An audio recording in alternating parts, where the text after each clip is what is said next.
Kita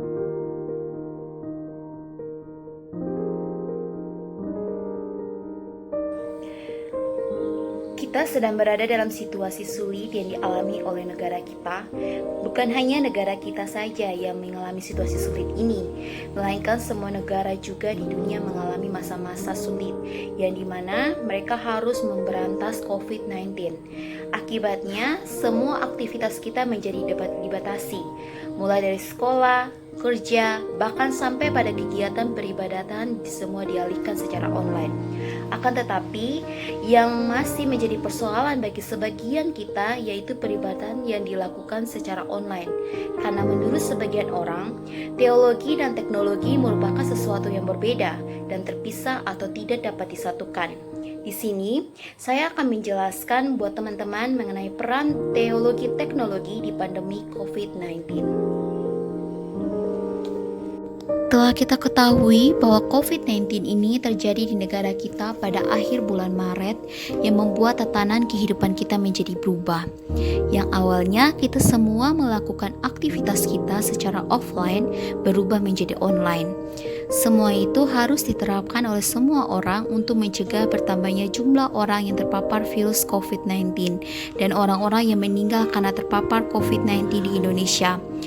Dalam melakukan aktivitas kita secara online sangat membutuhkan teknologi, terkhususnya dalam peribadahan kita. Sebelumnya, kita harus ketahui dulu apa itu teologi dan teknologi. Teologi berasal dari bahasa Yunani yaitu theos yang berarti Tuhan dan logos berarti kata atau ajaran. Maka definisi yang paling dasar tentang teologi adalah ajaran tentang Tuhan yang di dalamnya juga menjelaskan mengenai nilai-nilai moral. Sedangkan teknologi berasal dari kata Yunani yaitu tekno, artinya keahlian, dan logia artinya pengetahuan. Sebagian besar kita berpikir bahwa teologi dan teknologi merupakan sesuatu yang berbeda yang tidak bisa kita satukan. Hal ini adalah salah dan harus kita ubah, karena teologi dan teknologi saling terhubung. Ada seorang yang bernama Ian Barbour, adalah seorang ilmuwan yang menekuni bidang sains dan agama. Ia menyatakan dalam teorinya yang menjelaskan tentang pandangan integrasi. Pandangan ini menyatakan bahwa agama dan sains dapat menyatu dan berpadu menyelesaikan masalah.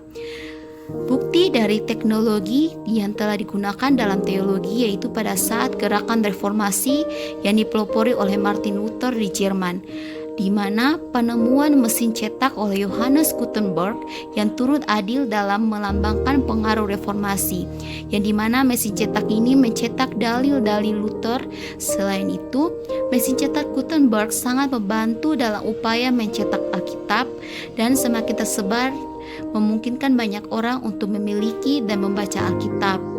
Dari catatan-catatan sejarah ini kita bisa belajar bahwa teknologi juga turut andil dalam menyebarkan Injil dan membangun iman seseorang. Dikaitkan dengan konteks kita sekarang ini yang mengalami pandemi COVID-19 yang mengharuskan kita untuk beribadah secara online dan menggunakan teknologi, menurut saya itu tidak salah, karena melalui ibadah online juga kita bisa membangun iman kita. Bahkan kita menjadi lebih percaya lagi kepada Tuhan, karena setiap hari orang bisa mengakses renungan-renungan dari YouTube, Facebook, dan lain-lainnya, karena semua itu juga dipakai Tuhan untuk menyatakan kebenarannya, dan ibadah online juga bisa membuat orang merasakan kehadiran Tuhan di dalam peribadahannya.